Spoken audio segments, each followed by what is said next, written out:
Boa noite, eu sou Lúcia Zanelli e bem-vindos a mais uma live do blog Sintonia SP. O mundo hoje acordou um pouco mais agitado, afinal de contas, a Rússia invadiu a Ucrânia. O que parecia uma bravata, uma cartada, não foi isso que aconteceu. Eles realmente invadiram Kiev e agora estão adentrando pelo país. Mas o que isso representa para o brasileiro e para o mundo? Quais serão as consequências dessa tentativa de expansão da Rússia dos seus territórios? Para falar sobre isso, eu convidei o coronel da Polícia Militar do Estado de São Paulo e historiador Sérgio Marques, que está sempre com a gente, ele está sempre tirando as dúvidas. Então hoje nós vamos falar de geopolítica e de guerra. Boa noite, coronel. Bem-vindo ao blog Sintonia SP. Fico muito feliz que o senhor tenha voltado ao nosso contato, que a gente comece a conversar novamente sobre esse tema tão importante. Pode não parecer, gente, mas é um, é um problema muito sério, o que está acontecendo. Boa noite, coronel. Boa noite a todos. Vamos clarear um pouco. Você tá muito no. Tá Ilumina um pouco teu. sombra? Deixa eu ajeitar aqui, só um minutinho.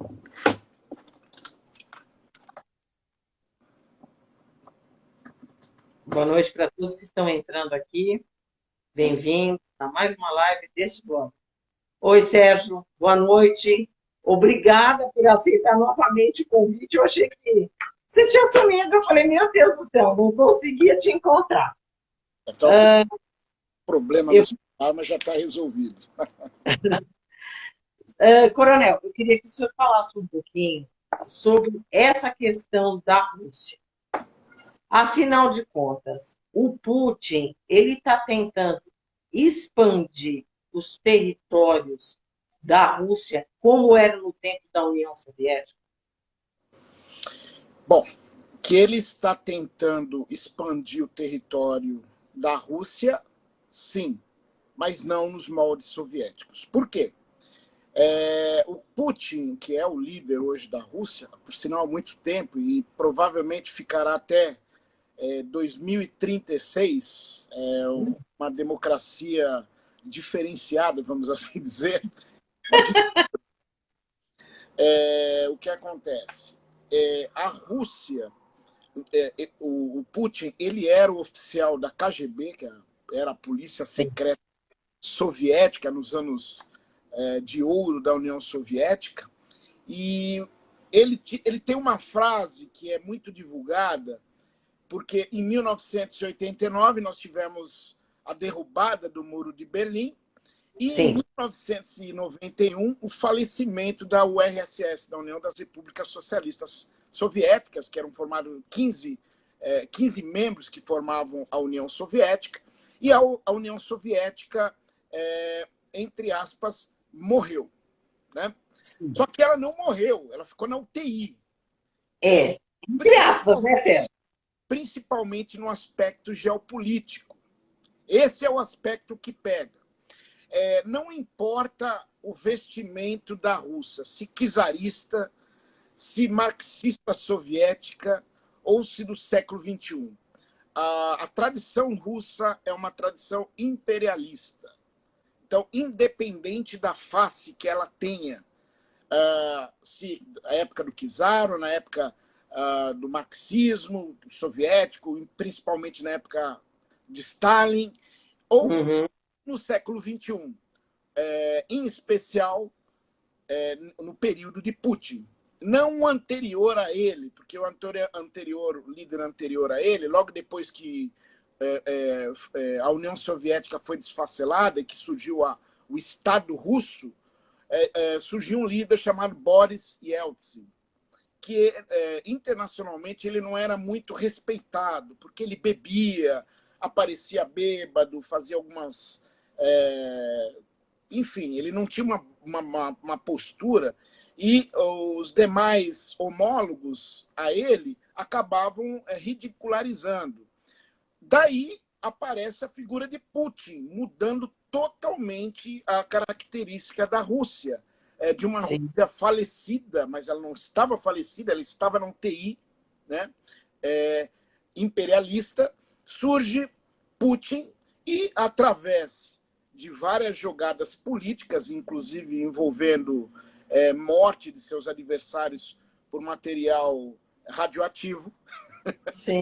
ele permaneceu no poder e tem pretensões de permanecer até 2036. Ou seja, Ele vai ficar muito tempo. Exato. Agora, essa questão da expansão do território,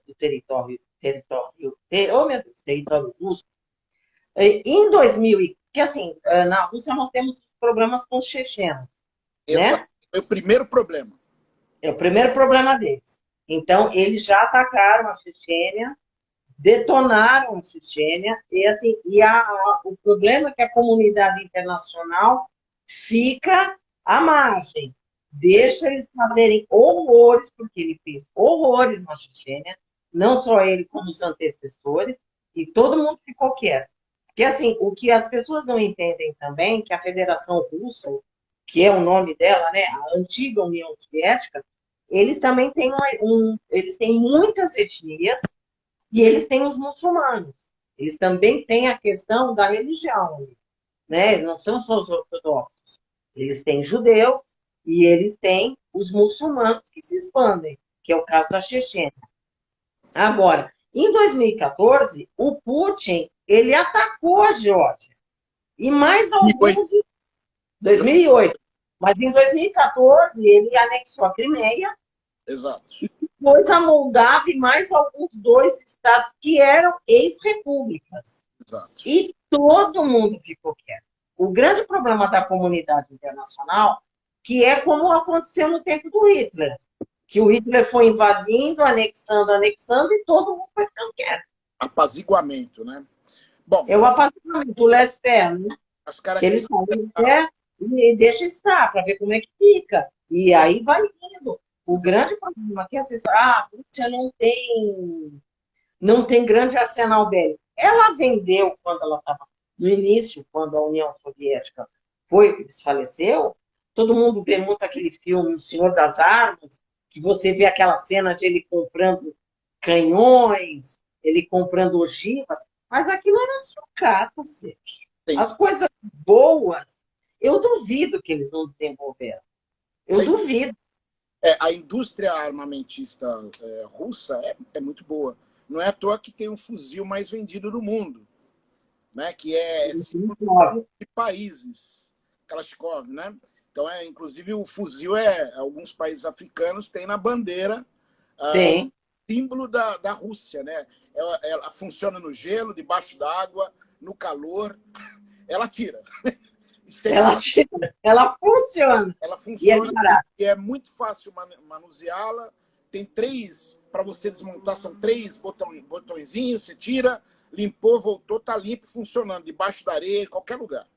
Então, você já manuseou dessa? Não, nunca já vi, mas nunca tirei. Mas já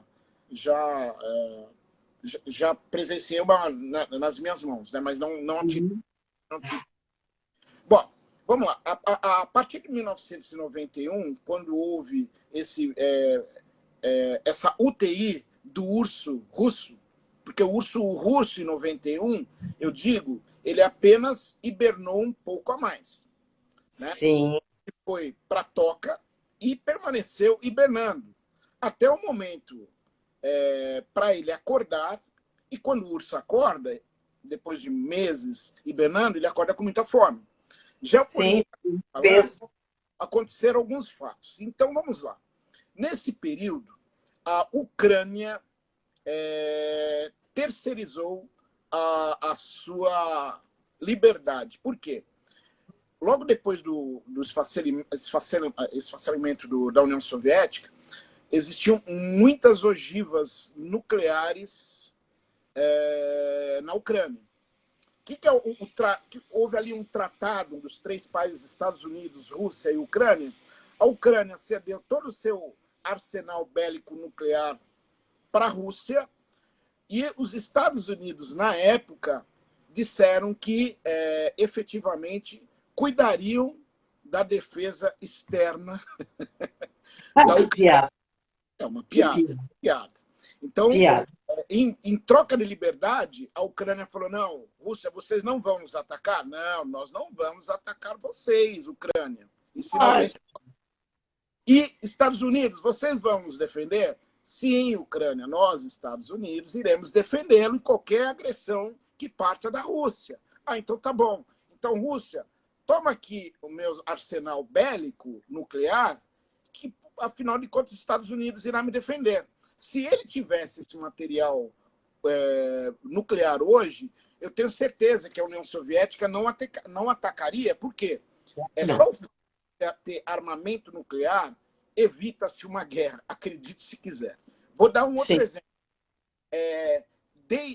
Eu costumo dizer que aquela Europa Oriental é um ioiô geopolítico. Por quê? A partir do término da Primeira Guerra Mundial, em 1918, os grandes impérios do leste europeu foram derrotados, que seria o Império Alemão e o Império Austro-Húngaro. Da Alemanha e do Império Austro-Húngaro surgiram e nessa época, em 1917, devido ao movimento, a guerra civil dentro da União Soviética, da Rússia, que acabou gerando o regime marxista naquele ano ainda, em 1917, a Rússia fez uma paz separada com seu inimigo alemão.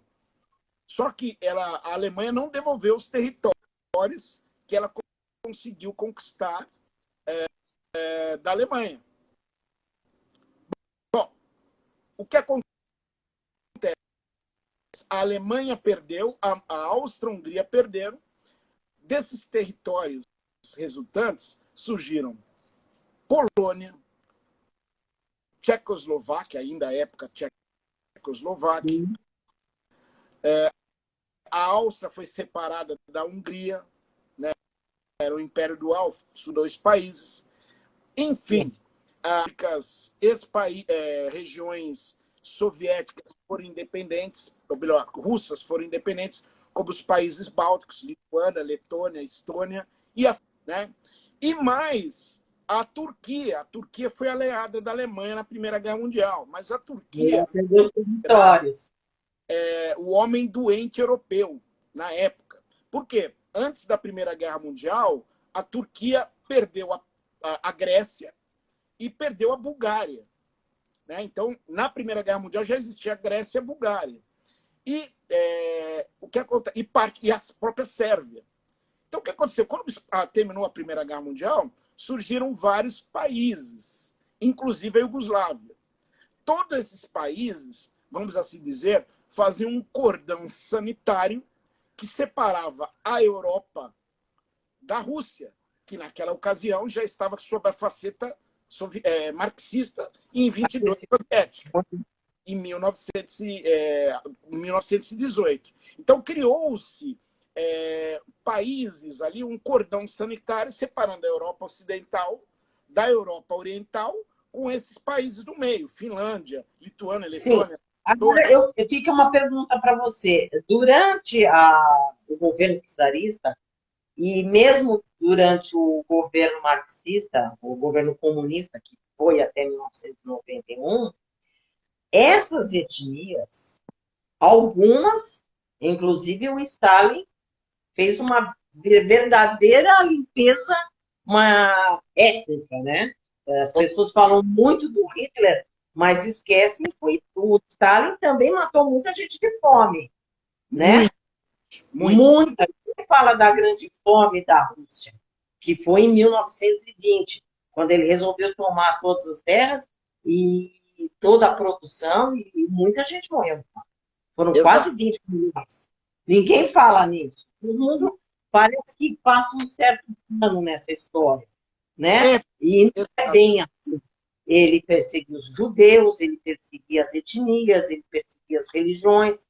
Então, assim, tem um grande problema, e mesmo esses países que estavam no entorno, são alguns países que não são só católicos cristãos ortodoxos, você tem muito islã, muitos muçulmanos.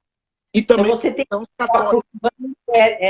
e eu fora os católicos, porque você também tem o problema do Império Turco Otomano, Exato. né?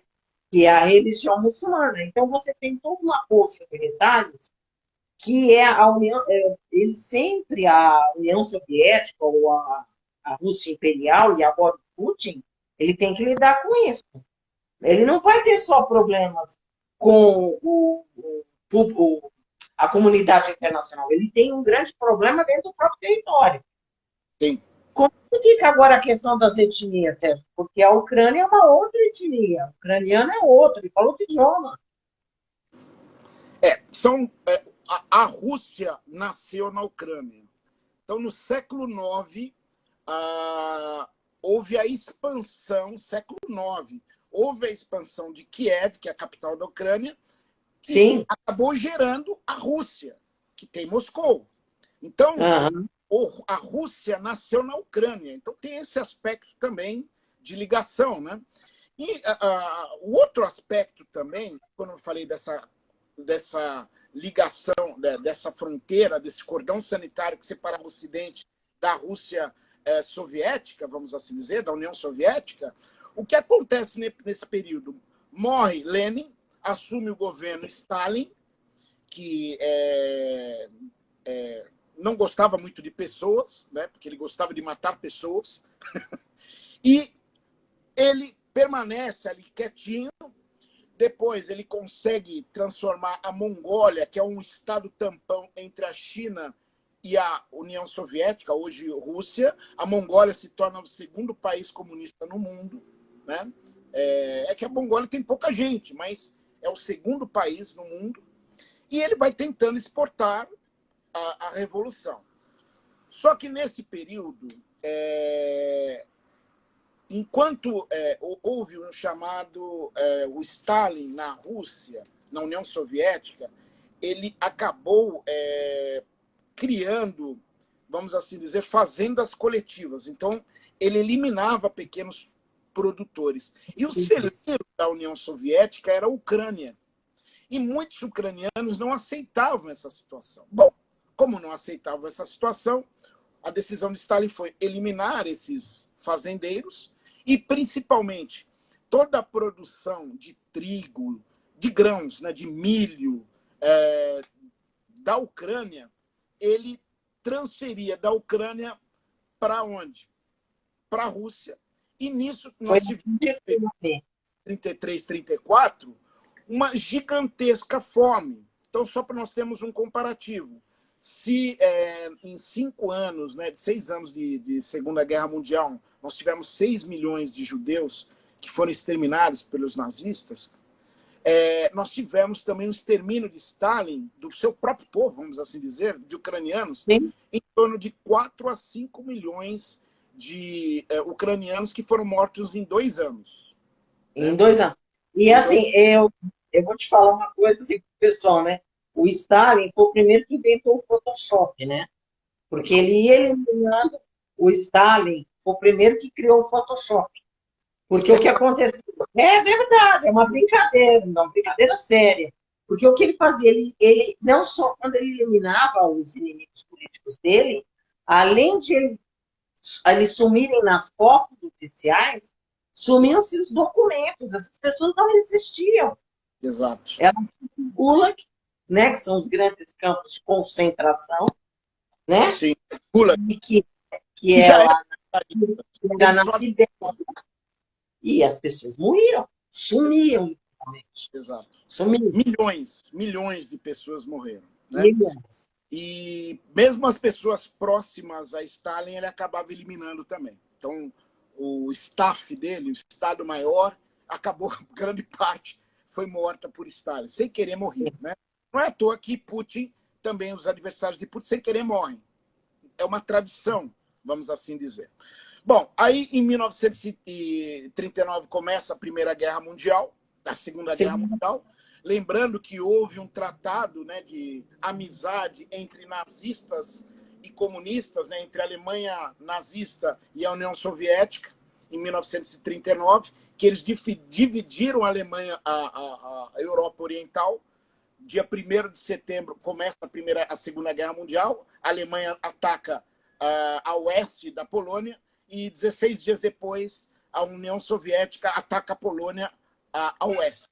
Né? Então, eles dividiram a Polônia e eles acabaram abraçando também os países bálticos, a União Soviética acabou abraçando os países bálticos, acabou abraçando um pedaço da Romênia, que hoje nós vamos falar sobre ela, porque está dando problema, que é a Moldávia, seria a República da Moldávia, que era da Romênia.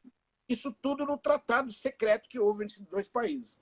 E no dia 22 de junho de 1941, Hitler rasgou esse tratado e invadiu a União Soviética. Que foi um grande erro, né? Entraram na Ucrânia, os ucranianos vibraram, dizendo que eles eram libertadores. Olha que absurdo, né? Os ucranianos dizendo que os alemães eram libertadores. Os alemães, em vez de aproveitarem essa dúvida, essa situação, eles também mataram os ucranianos. Então, esse foi assim, o problema dessas histórias todas, é que assim, quebra de acordos, né? Como tinha o problema da xenofobia dos nazistas, eles não procuraram os aliados, eles mataram o que estava na frente. Exatamente. Por quê? No livro sagrado de, entre aspas, de Hitler, Mein Kampf, Minha Luta, tem uma parte que é Caminho para o Leste. O leste era o quê? Era a União Soviética. Era o espaço vital para o povo alemão. E ele achava que o eslavo era sub-raça, bem como negros, ciganos, religiosos. Então, quem estava na frente dele, ele eliminava, através das SS, né, que era uma guarda pessoal. Né? Bom, término da Segunda Guerra Mundial, os alemães perderam. Antes, em fevereiro, nós tivemos uma reunião na Crimeia, né, na Rússia, entre ingleses, americanos e o Stalin. E o Stalin falou o seguinte, eu vou dar democracia onde meus territórios estão libertando. Então, eu estou libertando a Polônia, eu estou libertando a Hungria, eu estou libertando a Romênia, Bulgária, eu vou dar democracia para esses países. Stalin falou isso na reunião. E foi aceito, foi acertada essa questão. Só que em 1945, quando terminou a guerra, Stalin, vamos dizer assim, rasgou esse tratado. Por quê? Ele acabou colocando fantoches dos respectivos países sobre o quê? Sob a tutela do governo de Moscou. Daí surgiu aquele inglês que foi líder na Segunda Guerra Mundial, Winston Churchill, descreveu como cortina de ferro, que é o ioiô político. Ou seja, esses países que foram livres, a Polônia virou Polônia comunista, Hungria comunista, Romênia, Bulgária, a Iugoslávia, que já era, a Albânia.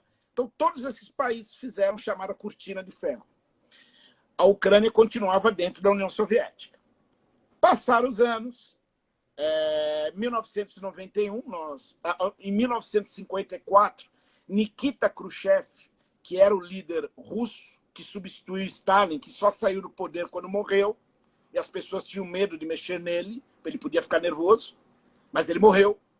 O Nikita Khrushchev, em homenagem aos ucranianos da união de 300 anos da Ucrânia dentro do Império Russo, independente da faceta czarista ou soviética, deu de presente a Crimeia, que fica ao sul da Ucrânia, uma península.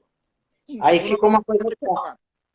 Só que a maioria da população da Crimeia é russa e não ucraniana. Quer dizer, você tem os problemas das etnias aí de novo, né? Aí, antes disso, o que Stalin fez? Stalin eliminou, ele mandou para fora o povo originário da Crimeia, que eram tártaros, eram islâmicos. Ele mandou para a Ásia Central. Metade da população morreu no caminho. Ah, claro. Faz questão de ir no caminho. Então, a maioria da população na Crimeia, apesar de estar geograficamente próximo da Ucrânia, é russa. Por quê? Stalin sempre mandava populações russas para essas repúblicas, inclusive a Ucrânia. O leste da Ucrânia é russo. A língua é russo. O dinheiro é o rubro russo. Né? As 15 repúblicas dentro da União Soviética, todos eles falavam russo, era obrigatório, a língua oficial. Sim. Bom, aí em 91 houve essa explosão da União Soviética. Renasceram a Lituânia, Letônia e Estônia, renasceram, porque faziam parte do Império Soviético. Em 45 permaneceram no Império Soviético, eles foram dominados em 1940. Em 45 permaneceu, acabou a guerra, mas a União Soviética falou, não, vocês são meus. E em 1991, os países dessa cortina de ferro foram se democratizando. E aí existia um tratado, mais ou menos, dizendo assim, eu sou a Rússia hoje, mas no meu quintal não mexe, no meu quintalzinho. Aí os americanos, não, nós não vamos mexer no seu quintalzinho, fique tranquilo. Só que existiam durante a Guerra Fria, existia a OTAN, que é a Organização do Tratado do Atlântico Norte, que foi criada em 1949, que eram os países da Europa Ocidental, Estados Unidos e Canadá, e existia do outro lado o Pacto de Varsóvia, que era a União Soviética, e os países que faziam parte dessa cortina de ferro. Polônia, mas tudo obrigado, né? Evidente. Tchecoslováquia. Claro. Bom, em 1991, o Pacto de Varsóvia deixou de existir, mas a OTAN continua existindo e existe. O que os Estados Unidos fizeram nessa questão? Esses países que faziam parte da cortina de ferro, todos ingressaram ou na União Europeia e principalmente na OTAN. A Polônia entrou na OTAN, Lituânia, Letônia, Estônia, Bulgária, Romênia, a República Tcheca, a República Eslováquia. Aí o norte da Iugoslávia, que foi dilacerado, a Croácia entrou também. Então, o que aconteceu? As fronteiras do Ocidente estavam muito próximas da fronteira russa, porque a Rússia não é um país ocidental. Eles têm outras tradições. Né? Aí, Boris Yeltsin, que era o líder russo, aquele bêbado, porcaria, as pessoas desprezavam internacionalmente a ele, até que surge a figura de Putin, que foi limpando a política russa até ele ser praticamente absoluto.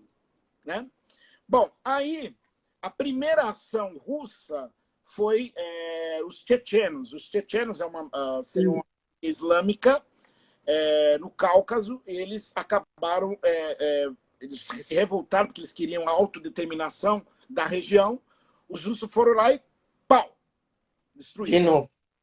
Aí, em 2008, surge um país chamado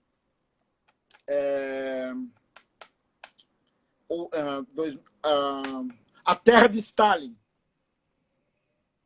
Geórgia.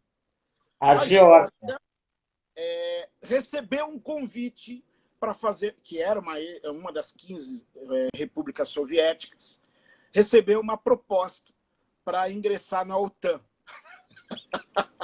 Quintal de Moscou. Claro, do lado.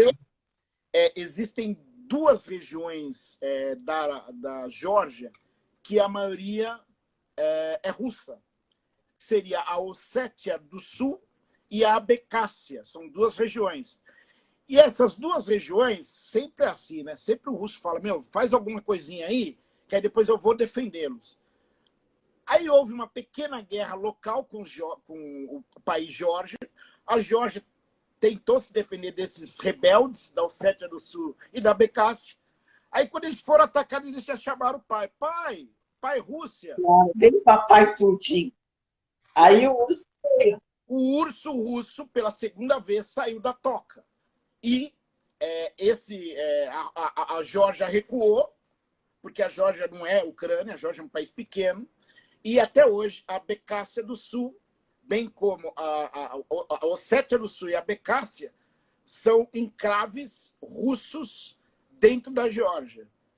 Agora, tirando olhos. Que precisa abrir os olhos a Geórgia também. Porque ela está longe dos Estados Unidos, está muito longe. Agora, então, tirando todos os problemas... Foi o convite que eles receberam para ingressarem na OTAN. Então, agora, eles demoraram demais para entrar na OTAN, né? Não, eles não entraram na OTAN, Geórgia. Não, a Geórgia não conseguiu entrar. Oi? Agora, deixa eu te falar uma coisa. Vendo do ponto de vista geopolítico, para a Rússia não é interessante ter os americanos ali do lado. Porque os americanos com essa história de que, olha, eu vou te ajudar, e no fim, quando você vê, eles tomaram conta também do território. Não estou defendendo o Putin, a política dele, mas o americano com a história da democracia, democracia, democracia, eles vêm e tomam. E depois você vê. Agora nós estamos com um agravante aí do novo presidente dos Estados Unidos, né? É um banana. Porque ele teve um fracasso enorme com a saída das tropas lá do Afeganistão, e agora esse problema com a Rússia. Então, aí surge um novo convite da OTAN, que foi feito para um país que fazia parte, vamos assim dizer, da influência de Moscou. Esse país se chama Ucrânia. Em 2014, a Ucrânia teve uma revolução ucraniana que derrubaram o presidente ucraniano, que era pró-Moscou, pró-Rússia. Por quê? Sim. Derrubaram e colocaram um presidente pró-Ocidente. Só que o leste da Ucrânia é russo. Sim, a favor do Putin. Donetsk e Lugansk. Essas duas regiões da Ucrânia, a leste, fronteira com a Rússia, são regiões fortemente influenciadas russas. E surgiram movimentos rebeldes, similar ao que aconteceu na Geórgia, e, entre aspas, se proclamam países e não ucranianos, por essas duas regiões serem de maioria russa, Donetsk e Lugansk. E aí que tá. Quando a OTAN fez esse convite para a Ucrânia, foi o grande problema da Ucrânia, porque a Rússia não vai admitir a Ucrânia ser da OTAN. Não vai. Não vai admitir de maneira nenhuma. Que pena que não foi antes nossa live, porque eu falaria que eles iriam invadir, sem dúvida, geopoliticamente, porque o russo ele é muito pragmático. Enquanto aqui nós estamos decidindo se nós falamos todes, lá eles são pragmáticos. Deixa o Ocidente ficar decidindo. Eles são práticos. Vamos invadir, acabou. Não interessa. E olhando o presidente dos Estados Unidos, que é uma banana, fraco, ele sabia que os Estados Unidos não iriam enfrentar diretamente a União Soviética. Nunca aconteceu isso, mesmo durante a Guerra Fria. Os Estados Unidos alimentavam os inimigos russos e os russos soviéticos alimentavam os inimigos americanos. Mas eles nunca se enfrentaram diretamente. Ocasionalmente, alguma batalha de aviação, alguma coisa que eles se encontraram, mas diretamente nunca houve isso. Então, Putin, também sabendo da bananice do nosso presidente americano Biden, e mais essa situação, ele tinha certeza que os Estados Unidos não reagiriam. Foi mais ou menos o que aconteceu na Segunda Guerra Mundial com um país chamado Tchecoslováquia.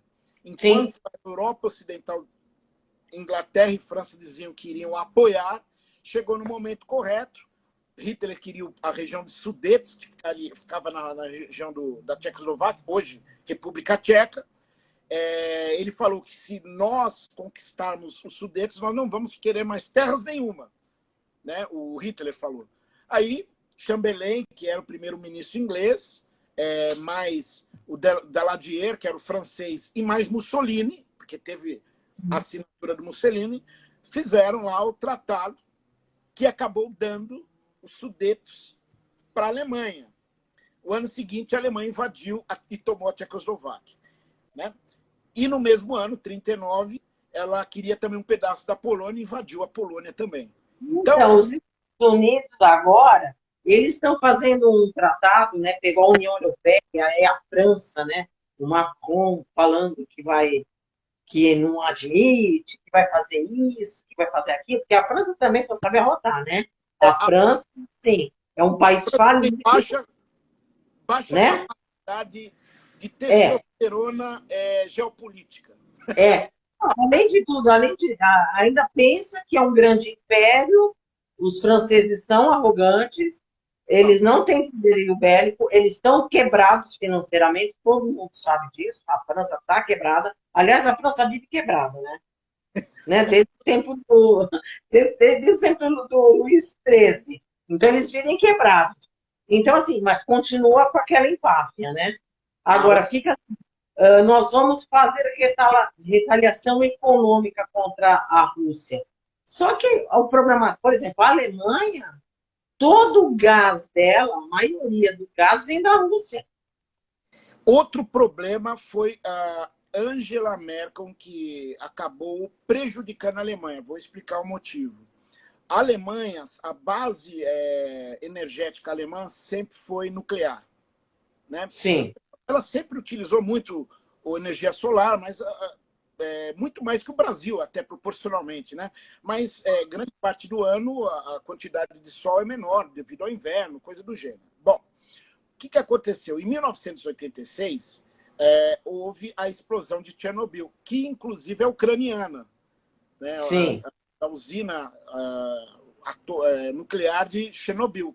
Inclusive, os russos conquistaram essa região, que é simbólica, né? O conquista simbólica, que é uma região devastada.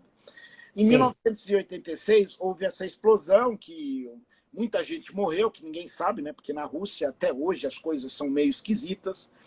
Em 2011, nós tivemos também no Japão um vazamento lá em Fukushima. O que aconteceu? A Angela Merkel teve um erro geopolítico gigantesco.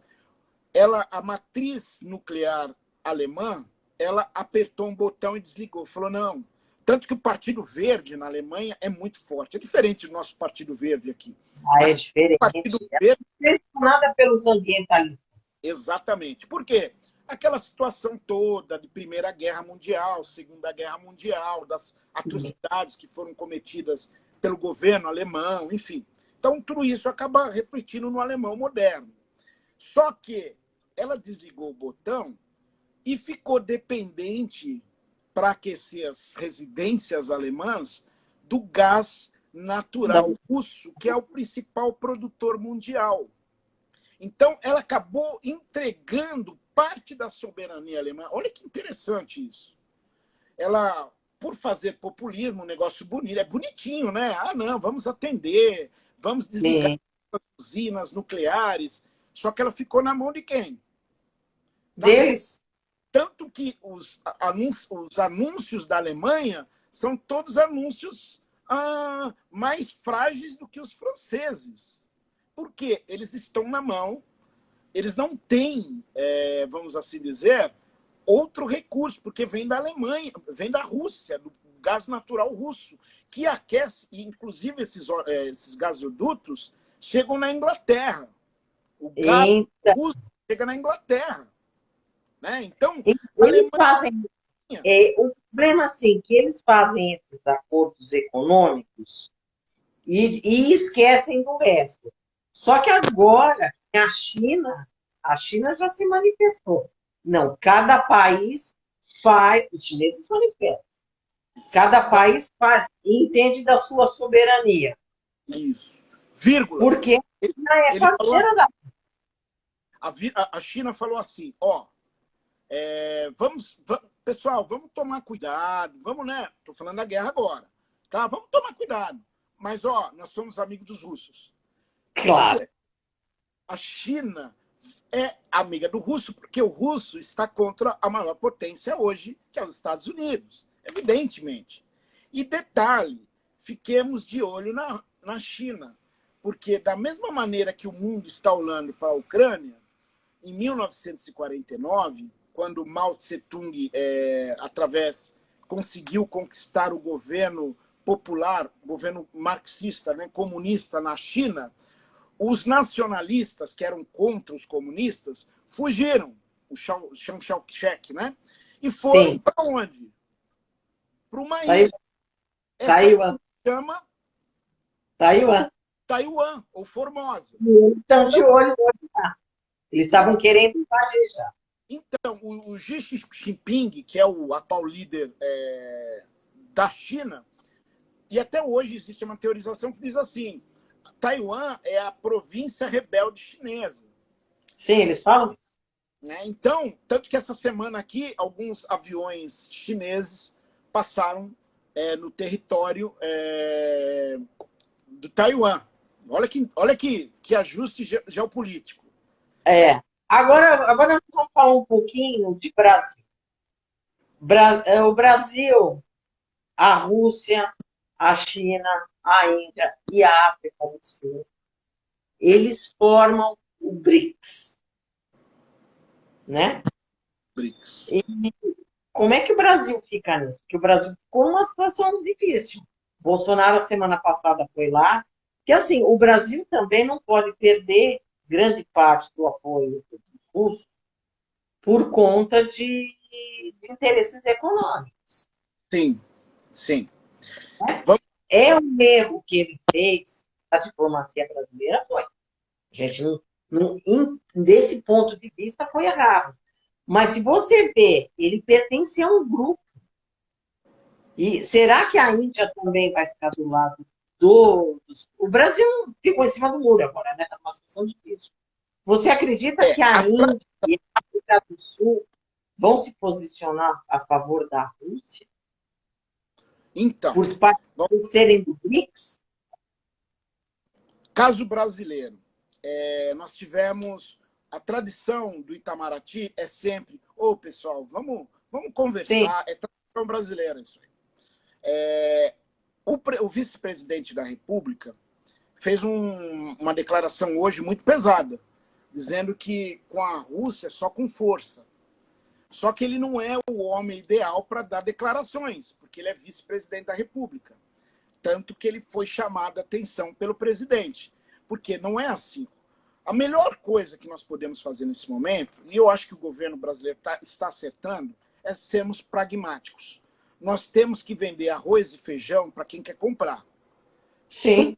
Os americanos não estão comprando nada. Né? Todos os países, vamos assim dizer, por exemplo, a Venezuela está apoiando a Rússia. Sim. A Bolívia está apoiando a Rússia, mas por questões óbvias. Eu tenho certeza que nos próximos dias, quem vai apoiar a Rússia? Vai apoiar a Rússia. A Síria vai apoiar a Rússia. A Coreia do Norte vai apoiar a Rússia. Cuba, com certeza, né? A Nicarágua vai apoiar a Rússia. A Bielorrússia, que inclusive parte das tropas que invadiram a Ucrânia partiram do país chamado Bielorrússia.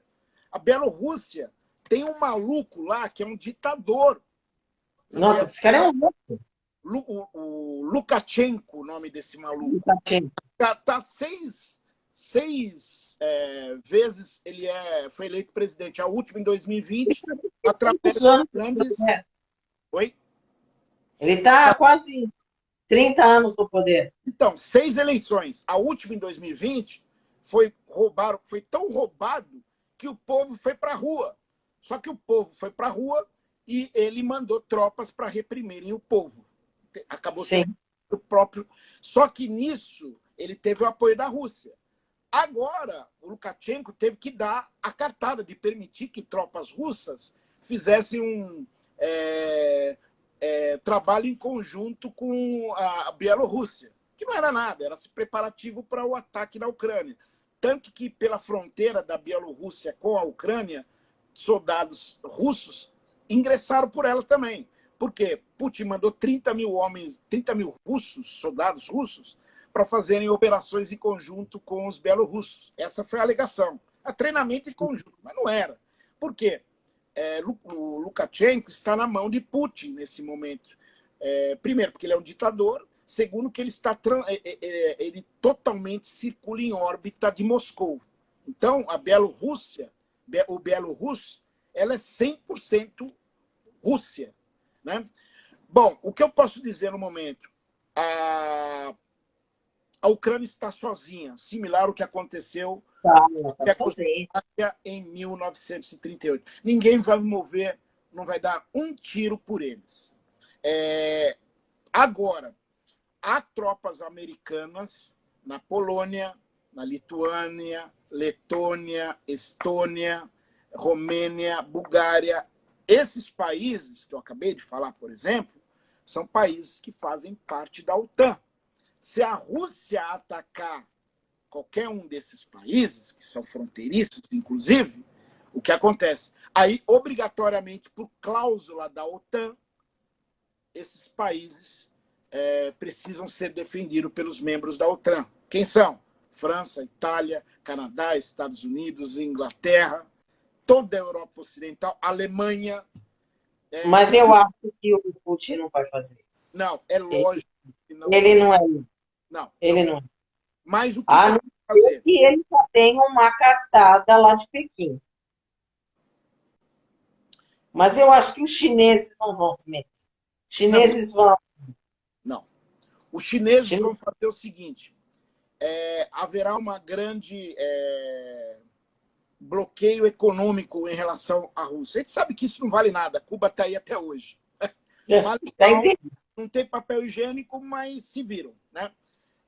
Vão fazer um grande bloqueio econômico contra a Rússia, vírgula. A China vai ajudar economicamente a Moscou. Por quê? Não vou comprar mais petróleo. A China compra. Compra, ela precisa. Esse vai ser o arranjo econômico. Mais uma vez, a Ucrânia permanecerá isolada. Ela vai ser atacada, vai ser conquistada Kiev. E detalhe, depois da Ucrânia, tem um país que fica entre a Ucrânia e a Romênia, que se chama Moldávia. Esse país chamado Moldávia foi ocupado em 1940 pela União Soviética, naquele tratado lá. Só que aí, quando explodiu a União Soviética, a Moldávia surgiu como país, a Romênia, a Ucrânia.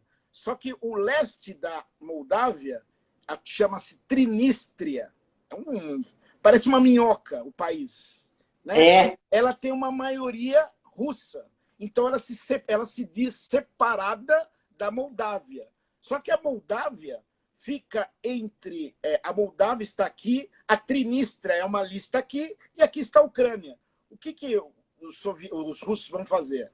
Eles vão já invadir a Ucrânia, vão tomar Kiev, vai ter porrada, e vão avançar até a fronteira da Moldávia. Você acha que isso vai levar quanto tempo? Você acha que essa história toda vai até o final do ano, Sérgio? E quais as consequências econômicas para o Ocidente? Bom, preço do petróleo explode. Se não houver uma hiperprodução, por exemplo, da Arábia Saudita, os países, a OPEP, né, os países produtores de petróleo, poderão ajudar aumentando a produção de petróleo. Senão, o petróleo vai... similar à crise nos anos 70 que nós tivemos. Né? Você lembra que na aula, quando eles andavam de bicicleta, o país todo parou e eles tiveram... Essa história de se andar de bicicleta na Holanda, não sei se você sabe disso, essa prática foi por causa que o país não tinha mais como comprar petróleo, em 1970. Inclusive, nós temos um gato aqui geopolítico. Deixa eu tirá-lo do caminho. Que o nome dele é Putin? É Putin? Não, é Horácio o nome dele. É bem tranquilo. É Horácio. Uma brincadeira, né? Que ele realmente é um terror aqui em casa. Ele destrói as coisas. Então, ele é meio ele tem o espírito de Putin. Então, o que acontece? Há esses ataques que ainda a Rússia fará dentro do território ucraniano. Haverá uma resistência, porque ucranianos odeiam russos. Lembre-se do Holodomor, né, de 1933, 34, Tem até um filme muito bom, chama-se A Sombra de Stalin. Não sei se você já assistiu. Tá no Já assisti, é ótimo. É ótimo. É muito bom esse filme, né? Fala sobre justamente o Holodomor, né? Que não é muito comentado, não é muito falado sobre a fome na Ucrânia, né? Sim. Chama-se A Sombra de Stalin, tá no Netflix, né? E nós vamos ter esses problemas. O Macron vai continuar falando bonitinho, mas não vai fazer nada. A Alemanha, né, com o Scholz agora, né, que substituiu a Angela Merkel, também devido à dependência russa. O Boris Johnson, inglês, até falou mais bravo, mas ele está mais distante. E Os recém... ingleses ficam em cima do muro, Sérgio. Eles sempre, é política deles. Na Segunda Guerra Mundial, quando o Japão tomou a China, eles ficaram em cima do muro. Sim, da mesma forma na Tchecoslováquia. Só vão que não tem jeito. Sim. Vimos que a Venezuela, através do Maduro, já está apoiando o governo russo. Então, nós temos o... E lembrando, aí olha que detalhe. Olha o que pode acontecer. Eu estou trabalhando com hipóteses. A Venezuela faz fronteira com a República da Guiana, que era uma ex-colônia inglesa. Que os dois países fazem fronteira com o Brasil. Só que a Venezuela, há muito tempo, reclama um pedaço de terra da Guiana, né? Então, isso já aconteceu há pouco tempo, inclusive, quando a Argentina invadiu as Malvinas, as Falklands, que é um problema econômico e político muito grande dentro da Argentina, e o regime argentino acabou invadindo as Falklands ou Malvinas, que eu até acho que são argentinas, até aí é o único ponto da Argentina que eu acho legal, o resto não, mas aquela rivalidade histórica, né? Mas eu acredito que as Malvinas são argentinas até hoje, mas para tirar a atenção do povo para os problemas internos. Então, nada impede que o Maduro invada parte da Guiana, porque tem um enclave ali que os venezuelanos acham que é território venezuelano e não da Guiana. Então, olha você acredita que se os americanos quiserem muito mostrar os dentes, como estão tentando fazer, né? Você acredita que os russos podem, de novo, encher Cuba de mísseis e agora a Venezuela? Não é descartada essa hipótese. Não é descartada essa hipótese. Mas eu acredito que seja muito pouco provável. Mas não é descartada, porque já aconteceu na história isso. Sim. A crise dos mísseis em Cuba em 64, né? 62, perdão. 62. Então, não é descartada essa questão. Então, vamos ver agora os próximos movimentos do tabuleiro. Você viu que eu falei de China. A China pode invadir o quê? Taiwan. Eu falei de Venezuela, que pode invadir o quê? A Guiana. A própria Transnistria vai ser incorporada ao domínio russo, né? Tem aquela parte da Geórgia ali também, que existem 2 enclaves russos, que a Rússia já se meteu na guerra em 2008. Então, em 2014, ele já mostrou os dentes também na Crimeia. Então, a Rússia não brinca. Não importa a roupagem, mais uma vez, da Rússia. Se czarista, se marxista comunista ou no século XXI, putista. Agora, a gente também não pode esquecer que a Índia também é parceira era, na época de 70, 80, ela era um país parlamentarista, tem primeiro-ministro, mas ela era alinhada a Moscou. Era aliada... E você tem um problema que vizinhos odeiam, que é o Paquistão, que é aliado dos Estados Unidos. Exato. Você também tem um problema ali geopolítico. Tem. O Paquistão tem um problema, a Índia tem um problema com o Paquistão e a Índia tem um problema com a China. Sim. Né? Mas a Índia hoje, né, então ela tem 2 problemas com o Paquistão, que também... O Paquistão é um país islâmico e a Índia é um país... não é um país... A minoria islâmica tem 400 milhões de pessoas que são islâmicas, a minoria, né? Mas Minoria de milhões. 400, 500 milhões de pessoas são islâmicas na Índia, mas é uma minoria. Então, Uma minoria. são hindus, né? Tem um problema também com a China. Então, o meu palpite em relação à Índia é neutralidade, lembrando que ela é uma das maiores democracias do mundo hoje, e ela está muito ligada com Washington. Então, aqueles laços que ela tinha com Moscou, ela meio que abandonou.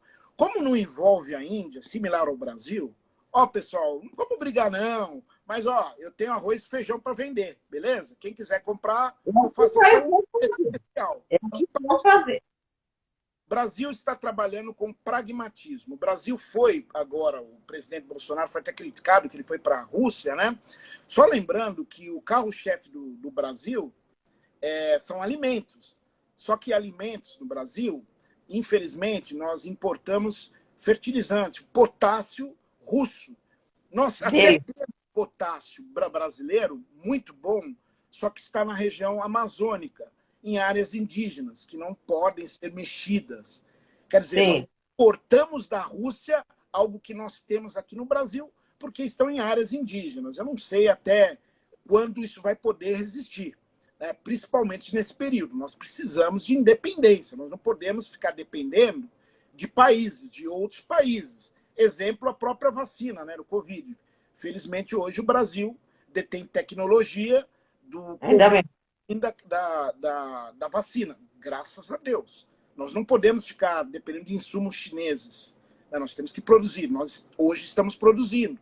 Então, da mesma forma, do nosso potássio para fazer o fertilizante, porque o carro-chefe brasileiro é o agronegócio. E precisa. E agora é um problema para o agronegócio. Agora, se explodir o valor do petróleo, o preço, porque as bolsas caíram, né, Sérgio? Teve uma queda imensa. E é natural. E é natural porque a guerra sempre vai gerar queda de bolsas no mundo inteiro, inclusive no Brasil, a Bolsa de São Paulo, né? Isso era até previsto, pelo fato de haver uma guerra. Interessante que o mundo está tão globalizado, é uma guerra na Europa Oriental, que acaba afetando o bolso quando nós vamos comprar alguma coisa na feira ou no mercado. Porque isso influencia no preço do petróleo, preço dos fertilizantes, que o alimento que ajuda no crescimento das várias culturas brasileiras, né? Principalmente a soja, que alimenta a carne que é exportada para a China, para a Arábia Saudita. É um negócio, assim, o pessoal fica falando os Estados Unidos, mas os Estados Unidos, eles produzem muita coisa. Eles não usam o petróleo deles, eles não usam o carvão. Eles têm uma reserva estratégica de petróleo, de carvão, de gás, de alimentos. Só que eles não mostram isso para mim. Não. Né? Então, assim, agora, a Europa, a União Europeia, querer mostrar os dentes para eles, precisando de insumos, precisando de gás, precisando de qualquer coisa da Rússia, eles estão numa situação muito difícil. Exato. O europeu, primeiro pela população europeia, eles não conseguem atender as demandas existentes na Europa. Então, eles precisam importar. Então, principalmente alimentos. Energia, vem da Rússia. Né? Tudo de lá. Então, o que acontece? Provavelmente a Alemanha, nesse período caótico, eu acredito que a Alemanha vai rever o seu projeto nuclear. Eles desligaram o nuclear. Ela não fez. Mas o problema, Sérgio, a Fernanda está agradecendo por quanta informação. Muito obrigada. Nós que agradecemos que você está aqui conosco. Mas, Sérgio, tem um problema. Ela vai rever a matriz dela energética, a Alemanha, mas demora para desenvolver. Você não desenvolve em 6, 7 meses. Não, ela já tem a estrutura toda montada, né? Ela desligou, entre aspas, né? Precisa reaquecer. Quanto tempo vai levar isso? Eu não sei. Mas é muito mais imediato do que depender do gás natural russo. Porque, por exemplo, petróleo você pode comprar de outros países. O próprio México, você pode comprar a própria OPEP aumentando a produção, a Sim. Arábia Saudita, não é isso? O próprio Brasil mesmo pode aumentar a produção, tentar aumentar a produção do petróleo. E, lógico, nós não seremos autossuficientes, mas diminuiremos o quê? O embate, o pacto que vai ter isso, né? A situação que vai ter isso, o problema que vai ter isso. Aumentar também as outras fontes de energia renováveis, né? Nós já temos o próprio álcool, mas olha o território brasileiro, agora que nós estamos explorando mais o sol, né? com tanto solar quanto energia eólica, né? Dos ventos. Então, nesses momentos de crise, o pró-álcool surgiu no momento de crise. O petróleo estava muito caro na década de 70, aí surgiu o pró-álcool, que hoje nós abastecemos, inclusive o álcool está mais barato que a gasolina proporcionalmente. Eu acho que agora vai ter um momento, Sérgio, que as energias chamadas de limpas, tirando a nuclear, vão ter que ser, os países vão ter que se realinhar, fazer novos investimentos em energia limpa. E agora, quando fizer um acordo econômico, não vai poder mais ser populista, como foi o caso da Angela Merkel, que ela tentou ser populista com o Partido Verde, que lá é fortíssimo, né? Aliás, eles têm a maioria, uma grande maioria agora no parlamento alemão, né? Então, Sérgio, é uma situação muito difícil.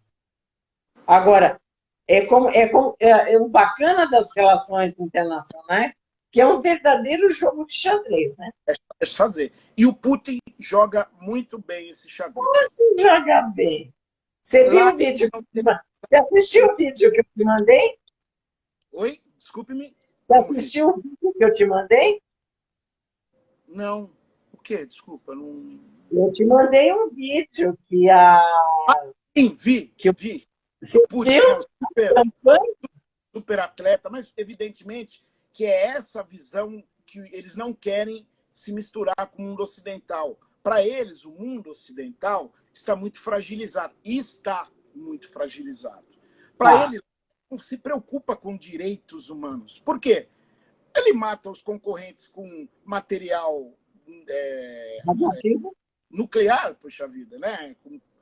Então, não interessa. Então, para ele é prático fazer as coisas. Né? Ele faz as coisas, ele sabe que não, ele vai ter o respaldo. O próprio parlamento russo apoiou esse ataque, que ele não está chamando de guerra, está chamando de... A única palavra que ele não fala é guerra. Né? E o Congresso que está na mão dele, o parlamento russo, acabou apoiando essa questão. Então, para eles, ele não interessa essa cultura ocidental que é hiperliberdade, né? Que nós temos tanta liberdade. Não. Mais uma vez eu brigo. Enquanto nós estamos discutindo todos, eles estão conquistando a Ucrânia. Da mesma maneira, a China, porque Rússia e China são muito parecidos, porque, entre aspas, são pequenas, grandes, gigantescas ditaduras. Né? Então, é muito diferente do Ocidente, do governo brasileiro, do governo americano, do governo canadense. O governo canadense está tendo um problema gigantesco lá, inclusive, que foi um outro absurdo do governo canadense de impor uma lei que proíbe manifestações. Né? Então, vamos assim dizer, o Ocidente está sob ataque da liberdade. Só que para os países não ocidentais, a Rússia não é ocidental, pouco importa a liberdade. O que vale é a real política. Né? Eles brigam para isso. Eles são territorialistas, eles invadem mesmo. É o caso, por exemplo, da China, que invadiu o Tibete, acabou com o Tibete, o Dalai Lama está na Índia, né? E agora parece que eles estão querendo mexer, inclusive, na tradição, né? Porque para ser escolhido agora o novo Dalai, porque uma hora o Dalai Lama vai morrer, né? Já tem 90 anos. Tem. Então, você tem todo um problema e eles invadem, eles matam as etnias. Para eles não tem essa história, entendeu? Exatamente. Ainda mais eles matam até os. Nós temos um problema no oeste da China, da minoria Uighur, né, que são islâmicos. São São, islâmicos. E eles estão o quê? Eles colocam em campos de concentração na China, que é muito afastado. Todo mundo conhece ali Pequim, né, a parte litorânea, mas é o interior da China, na fronteira quase com o Irã. E eles lá passam por campos de concentração para reeducação, para eles perderem a identidade religiosa daquele grupo. Né? Então, tanto que muitos fugiram para o Irã, nós já até falamos isso aqui, muitos sim, fugiram para o Irã, e o medo deles, no Irã não, perdão, para o Afeganistão, e o medo é dos talibãs entregar esse grupo de bandeja para a China, né? Por acordos econômicos, eu te dou esses que você quer matar mesmo, esse grupo que é seu mesmo, aí você me vem aqui para fazer investimentos, porque o país viveu em guerra, faltam investimentos no país Afeganistão. Está tudo lá debaixo da terra, esperando um grande investimento. Você não investe onde tem guerra. Pelo menos o não, Talibã nivelou nesse aspecto. Não tem mais guerra, eles matam quem eles querem, ninguém fica sabendo, porque a comunicação, tanto a imprensa russa quanto a imprensa chinesa, são imprensas controladas, e ainda tem sim. gente que quer controlar mídias, quer controlar a imprensa, e às vezes a gente bate palma. Tem que tomar muito cuidado, porque isso mexe no conceito principal de nós ocidentais: liberdade. Sem Sérgio, você acredita que o governo Biden vai sair enfraquecido dessa situação? Não, já saiu enfraquecido desde o ano passado, daquela retirada ridícula que fizeram no Afeganistão. Né? Que Aquela foi retirada nossa. ridícula do Afeganistão. O Putin olhou aquilo da mesma maneira que Hitler olhou para os seus homólogos franceses e ingleses e falou: esses caras são bananões, eu posso agir livremente, que ninguém vai Opa, fazer nada. Então, Biden é um novo bananão e, infelizmente, no aspecto de potência militar, de potência econômica, a Pax americana, né, que foi muito colocada, hoje essa paz americana está em crise externa, pela política externa americana hoje, que é uma tragédia, e a divisão da sociedade americana internamente. Você não vê essa divisão da sociedade na China, porque na China não há liberdade. Você não vê essa divisão da sociedade na Rússia, porque quando há essa divisão, eles são presos, não há problema. Então, você acredita que a questão do Afeganistão, que assim, você acredita que se, a primeira pergunta é, você acredita que se o Trump estivesse no poder, o Putin não teria feito isso? então ele é mais louco, né? Ele é louco. Também é um cara mais atirado. Né? Eu tenho certeza que seria diferente a visão. O Putin teria uma visão diferente em tratar com Biden e tratar com Truman. Teria um maior receio, porque Teria. vou dar um exemplo claro aqui. No governo do Obama, o Obama falou assim: ó, aqui é a linha para a Síria, né? Se houver ali algum ataque de material químico, né, é o limite e nós, Estados Unidos, iremos reagir. O Bashar al-Assad matou muitas pessoas com armamento químico. O Bastante. Obama não reagiu. Então, quando um estadista de uma potência fala que vai fazer alguma coisa E não e faz. quando acontece aquela situação não faz, significa que a Pax americana está em plena decadência, está na contramão da China, que cada vez mais o que os chineses falam, a gente tem medo, porque eles vão fazer. Faz. Esse pessoal não pensa, faz às vezes. Porque assim, é o tal negócio, né, Sérgio?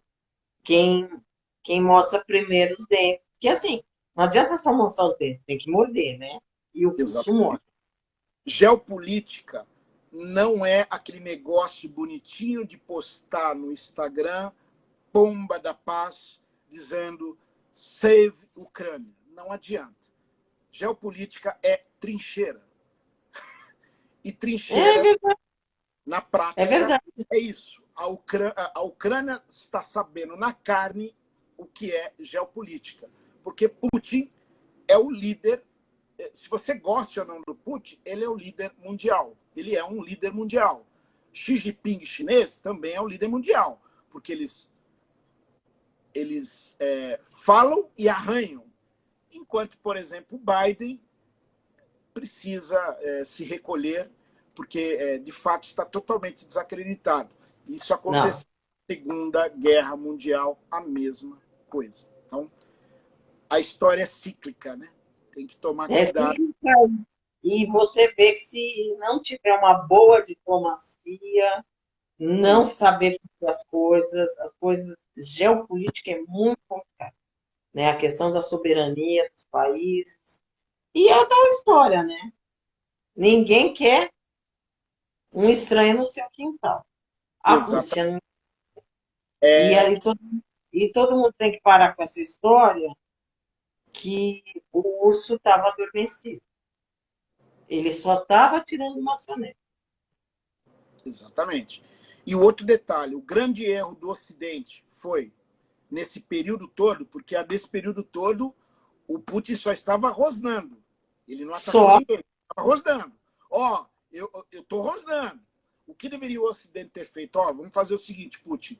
A Ucrânia não fará mais parte, não será convidada, não fará parte da OTAN. Acabou.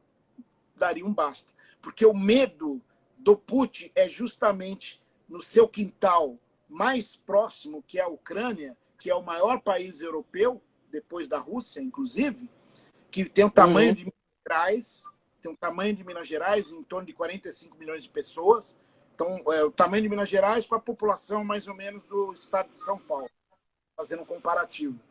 Se o Ocidente, Biden, Banana, e os demais, né, o Scholz, alemão, o Macron, né, o francês, enfim, se eles falassem enquanto a Rússia estava apenas rosnando, a Ucrânia não fará parte da OTAN.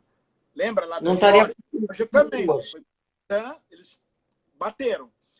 E a partir do momento que eles não falaram nada, eles chegarão às fronteiras da Moldávia, que faz fronteira com a Romênia, vírgula, que faz a OTAN. Vai tomar, Sérgio, ele vai conquistar, é o que vai acontecer.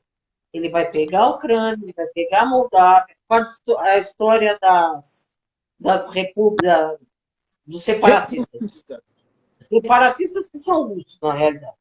Ele vai começar a conquistar todos aqueles estados que pertenciam à antiga União Soviética. E são 15. E que não estão no mando da OTAN. Tem o Turcomenistão, o Azerbaijão. E vai. Exato. Aqueles que não estão no manto, né, no guarda-chuva da OTAN, Lituânia, Letônia, Estônia, Romênia, Bulgária, Eslováquia, Croácia, esses países que estão protegidos pela OTAN, ele não vai invadir, porque era a área de influência. Não vai fazer isso. Ele vai pegar todo o território que ele tinha, que a ex-União Soviética tinha, e ali ele vai pegar. É aquilo que ele vai querer de volta. Nem todo o território, mas esses estados, com certeza, sim. Sim. Principalmente os que têm muito gás, petróleo, ouro. Exatamente. E celeiro também para eles. Eles também precisam de alimento, né? Veremos agora cenas do próximo capítulo desse jogo chamado War. Vamos ver, Sérgio. E aí eu te chamo de novo para nós ficarmos discutindo questão de geopolítica, que eu gosto muito de discutir com você. Que bom, fico muito contente. É um assunto apaixonante, né? É muito gostoso. Eu também fiz mestrado nessa área, né? Então eu gosto muito. E é um jogo, e as pessoas não entendem, mas é um jogo de xadrez, né? É um jogo e como diz, quando a diplomacia falha, a guerra vem. E só para a gente completar, eu fiz uma pós-graduação e meu tema foi geopolítica. Eu estudei dois pensadores, o Mackinder e Rauschofer, que são Mackinder inglês e Rauschofer alemão. Eles diziam que eram inimigos, mas eles diziam basicamente o seguinte, que era proibido deixar a Alemanha se unir com a União Soviética. Né? Não podia. A Rússia disfarçada de qualquer nome. Né? Hoje eu digo o seguinte, complementando talvez essa afirmação, porque a Alemanha já está neutralizada devido ao gás. O grande problema hoje é essa união eurasiática, Rússia e China. Esse é o grande problema do nosso mundo. E os dois são inimigos da principal potência, que é os Estados Unidos, e os dois países não são ocidentais, pelo contrário, odeiam a civilização ocidental, que acaba, a gente sabe que a própria civilização ocidental, nesse momento específico, tem passado por uma grave crise de identidade. Enquanto lá eles têm governos autocráticos, quase totalitários, que não permitem às pessoas ter liberdade. Mas eles são muito decididos, diferentemente das potências, principalmente hoje o americano. Eu vou sair daqui do meu sofá, do meu Netflix, comendo hambúrguer, para ir lutar na Ucrânia? Imagina! Não dá, né? Não dá. Agora não dá mais. Sérgio, eu quero te agradecer imensamente. Quero agradecer a todos que estão conosco. Foi uma conversa muito esclarecedora. Aqui não teve ideologia política, não teve nada. Nós fizemos um grande estudo de uma situação que está muito grave e que a gente não sabe quem vai ser o vencedor nesse tabuleiro de xadrez, né, Sérgio? Exatamente. E nesse jogo de xadrez lá do outro lado do muro, do outro lado do mundo, qual vai ser o preço do nosso pãozinho de cada dia?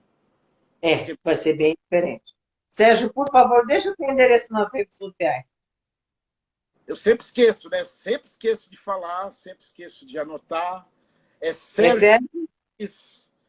Ai, meu Deus do céu. Agora você... 769? Isso, você vê? É uma falha, né?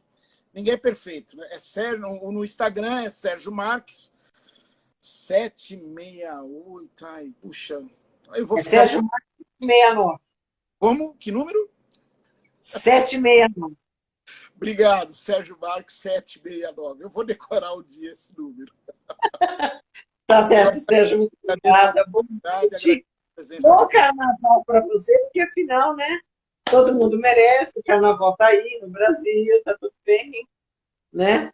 Problema na Ucrânia, mas aqui tem carnaval. Um forte abraço para todo mundo. Brasil. Boa noite para todos. Lembrando que essa live vai ficar gravada no IGTV do Blog Sintonia SP. Sérgio, vamos ver como é que vão ser os próximos passos nesse tabuleiro. Qualquer coisa eu te aciono de novo. Muito obrigada. Obrigado. Até a próxima. Até logo a todos. Até a próxima. Tchau, pessoal.